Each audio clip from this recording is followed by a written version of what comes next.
Capital Acts, Creative Discussions with your host, Stephen Moore. That's me. Podcast number 1, Jeromie Stephens and John Duffy. Hi, this is Steve Moore, and welcome to our first podcast.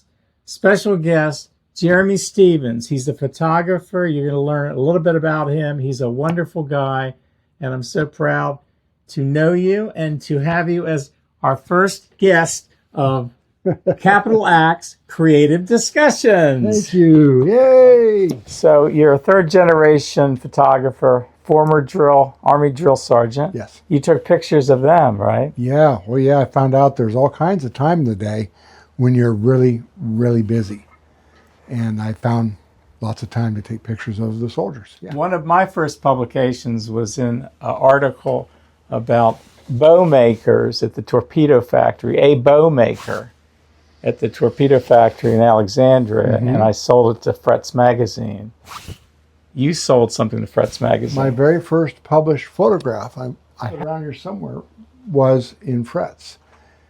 They had a summer music festival guide that they were publishing, and I think it was 1986.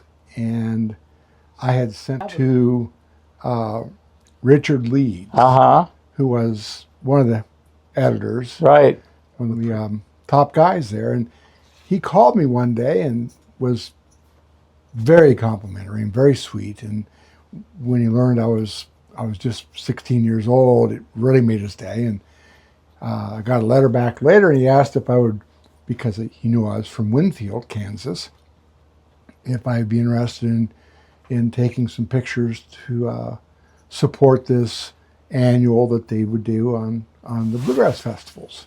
That is great. And yeah, I did. I went down there. It was where I was from. I was with friends, and I got to meet and photograph my first heroes. How does Jim Marshall come into the pictures? In the middle 1980s, I bought a stack of used guitar player magazines at a yard sale.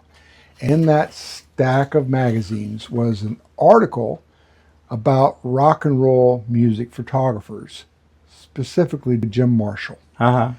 And I was floored by his pictures. They were exactly the kind of images that I wanted to make. I was in high school. I was studying photojournalism deeply in Kansas. And so I started photographing my musician friends. And eventually I wanted to go to Winfield to take pictures of bluegrass musicians. And the opportunity never really came up. I've been to several of the festivals with my dad.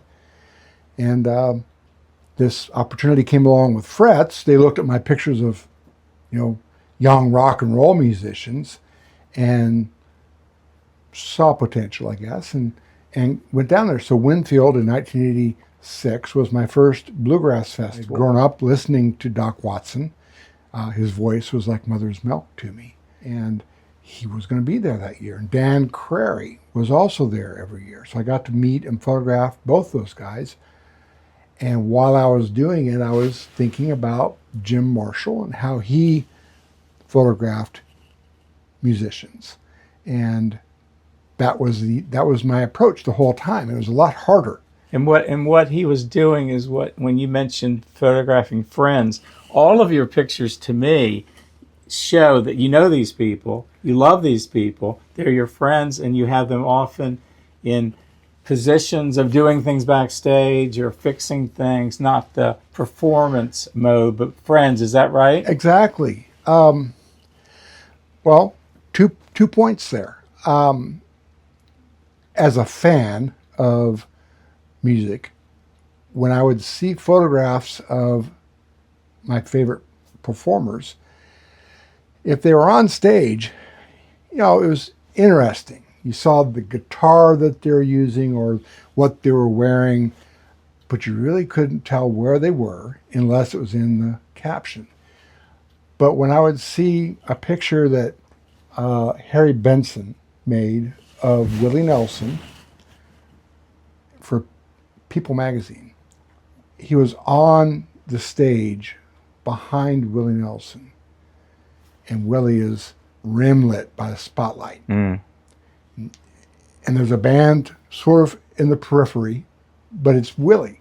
Well, somehow Harry Benson ended up on stage with Willie Nelson.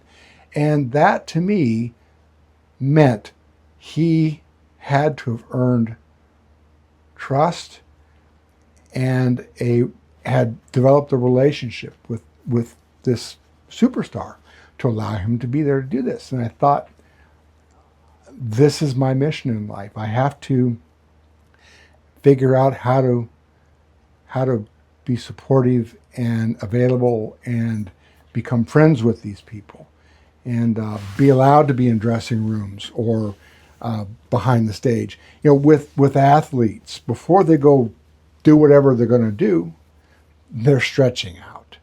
Right. They're wrapping up. Right. They're putting on their gear. It's the same thing with musicians or firefighters or boxers. They're preparing. And to me, that's the most fascinating place to be, to take pictures, A, as a fan of the music, and B, if I'm looking at these photos, this is the part of the life of the people who I admire the most that I really, really want to see.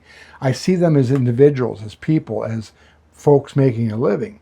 Once they get onto the stage, they have to start acting. Right. And that ruins it for me. So let's talk about a friend that I didn't know as well as I wanted to, but in '79, that's when you started working at Library of Congress, No, right? I started working at the Library of Congress in 2016. Oh, that's right. You started in '79. Okay, let's stop again. Good. What was '79? '79 was when you first met Bob Perella. Yeah, but what was that for you?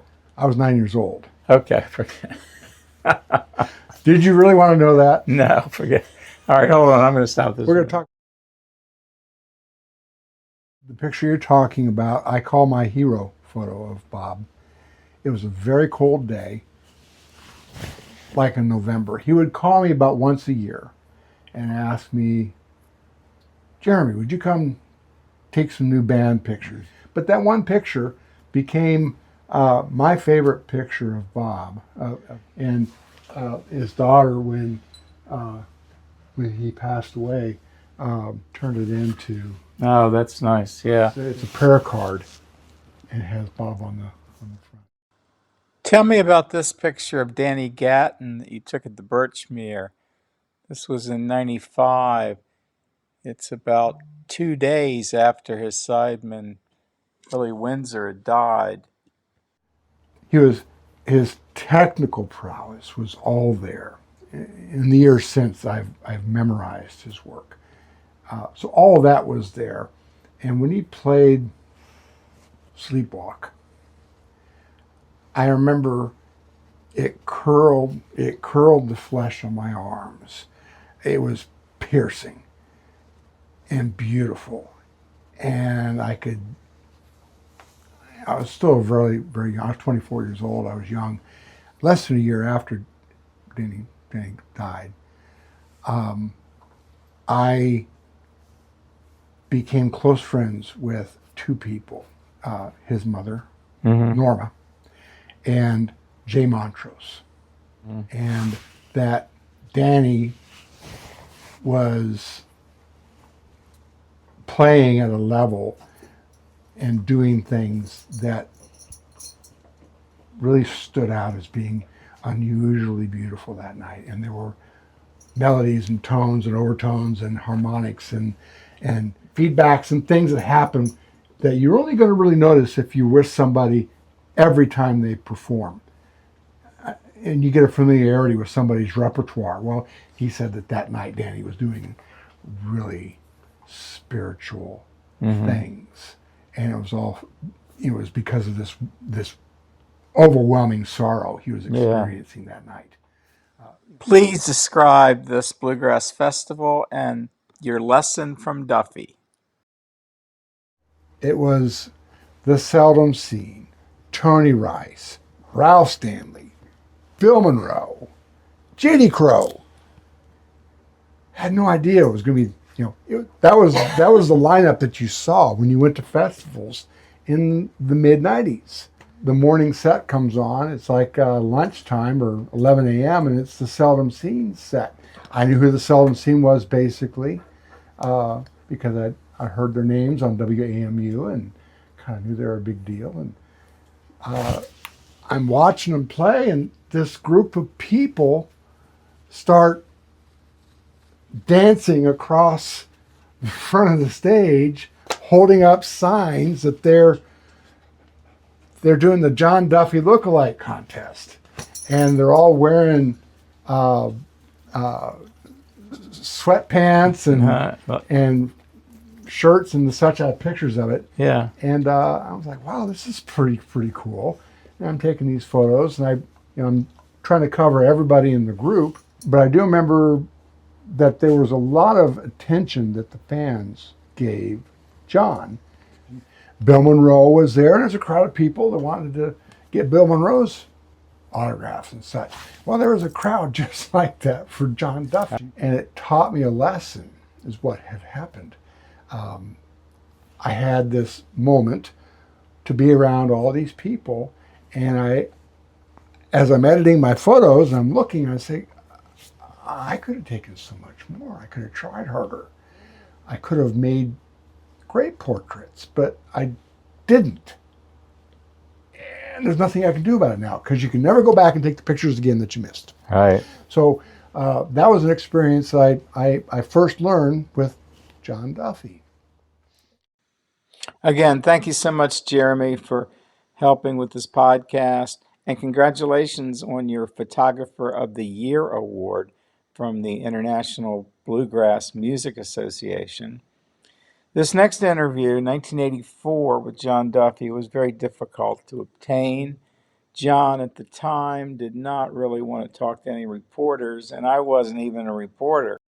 But I finally convinced him because I said, look, John, this project is about Washingtonians, and you're a native Washingtonian. I'm a native Washingtonian.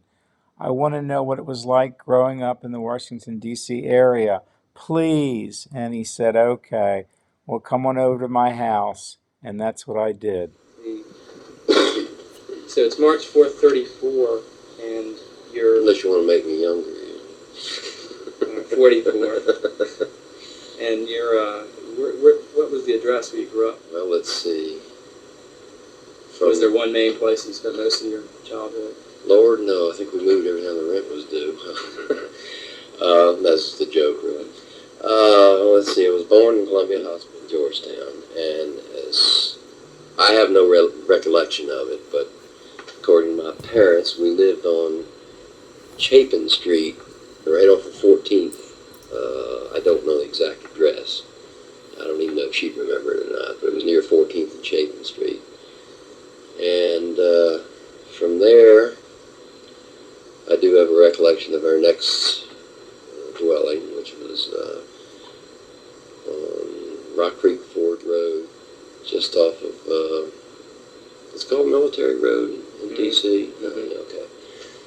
Just near that intersection of Rock Creek Ford Road. And then from there... I'm trying to get a sense of the neighborhood if you were...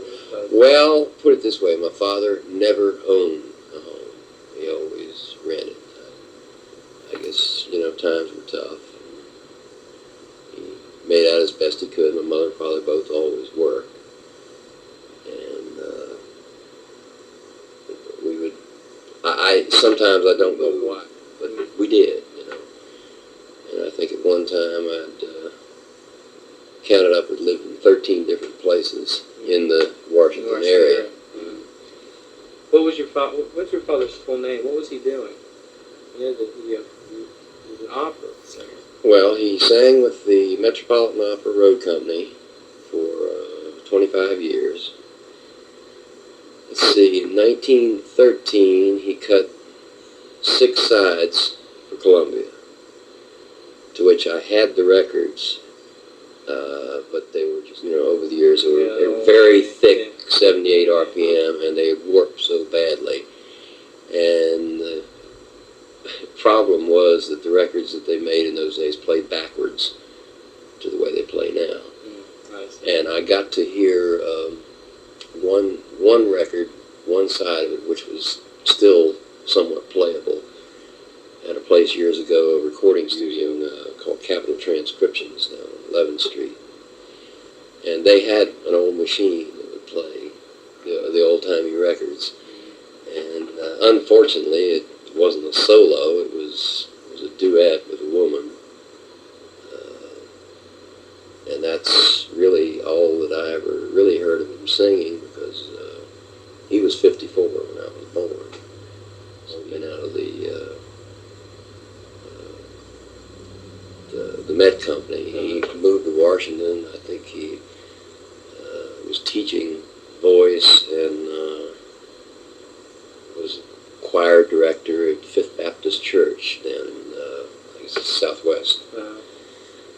And I think that's where he met my mother. It was in the church there. What was his full name? I should know this, but I don't, so I have to ask him. His full name was John Humbird. Humbird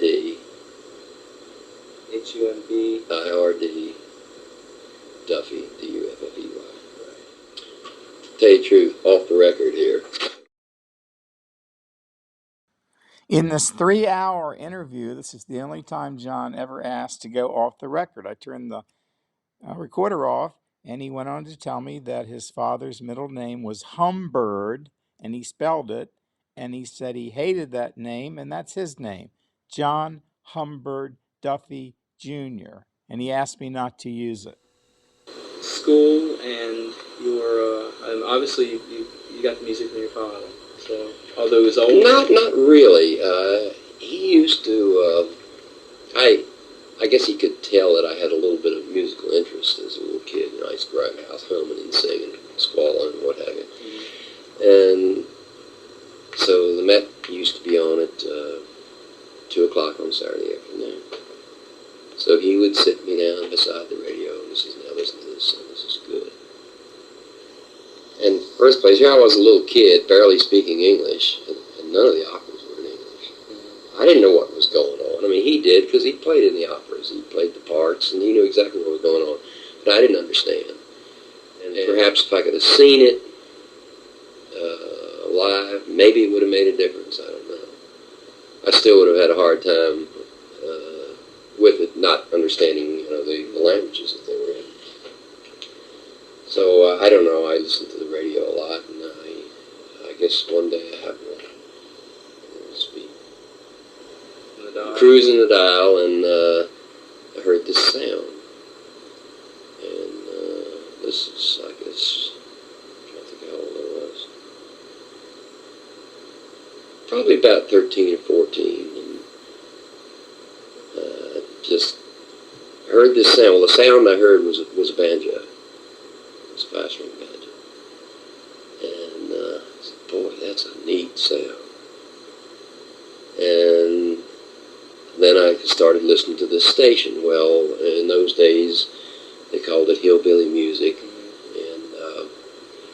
And, Hank Williams and Bill Monroe and Carl Smith and later on Les Platt and Earl Scruggs, it was all country music.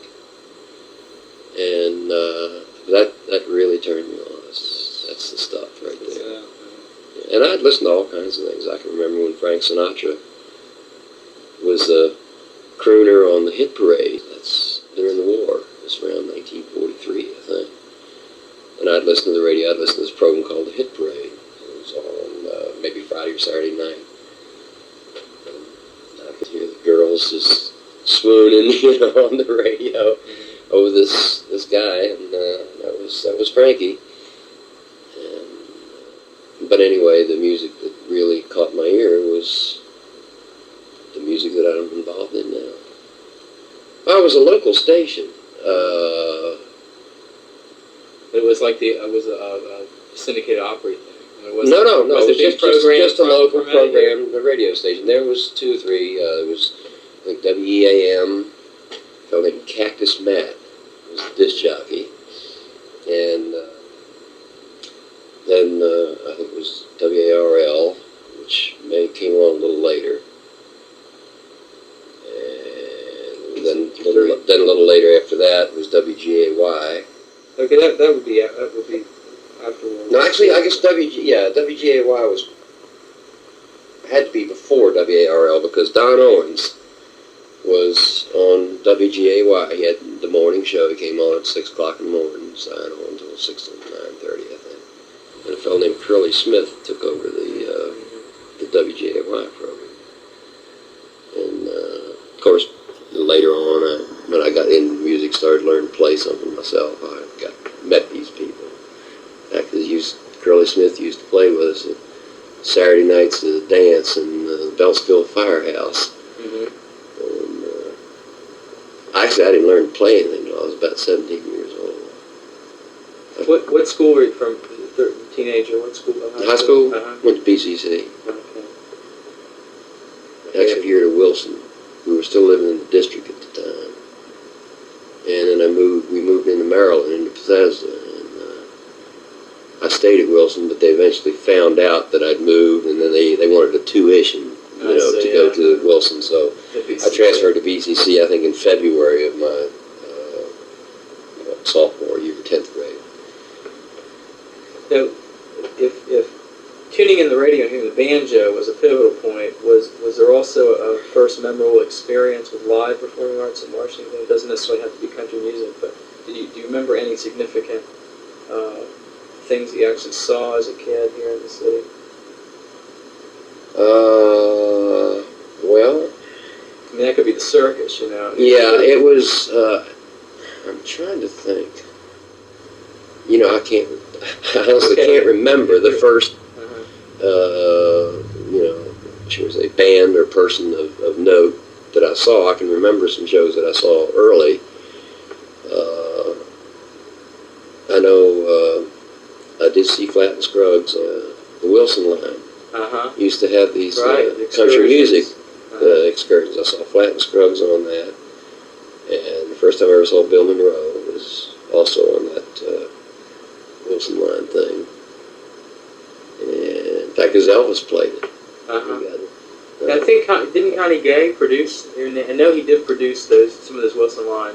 Yeah, I know. I'm pretty sure he's the one who brought Elvis. Yeah, I know that he brought Elvis. Did you see that Elvis show? No, I didn't. Elvis didn't hit me. I didn't. There's a lot of people now that love the '50s music, and actually I can kind of appreciate some of it now, but at the time I hated it. When it was. The fact is, it was. I'd go to the jukebox to play the Pike County Breakdown or something, and here it's been replaced by Blue Suede Shoes. Well, it bugged me because it was taking the kind of music that I like off the jukebox, off the radio. Have you ever thought why that the bluegrass and country music made such an impression on you? I mean, here in your life. Well, because I appreciated the fact that other than just the plain sound of it that appealed to me, I began to appreciate the fact that there was a lot of talent there, And then once you went and saw an act that you'd been listening to on record, and that's all you'd ever heard, and you went and saw, and gee, I mean, everything's right there. It sounds just like it does on the record. Duffy interview will continue in future podcasts. Don't miss it. Hit subscribe. Since 2018, the nonprofit After Dark Fund has supported area musicians who need financial assistance, such as medical bills. Help the After Dark Fund keep local musicians going strong. My new book, Capital Acts, Washington, D.C. Performing Arts, is out now with good reviews, so check it out. And finally, special thanks to bluegrass great Danny Paisley for his kind words on my John Duffy Bluegrass Life biography. So what do you think of this book, Mr. Paisley? This book is it's a must-have. There's so much great history of the D.C. and Northern Virginia and Maryland bluegrass scene, plus just the stories that are in this. And a true legend John was, and this book is a must-have.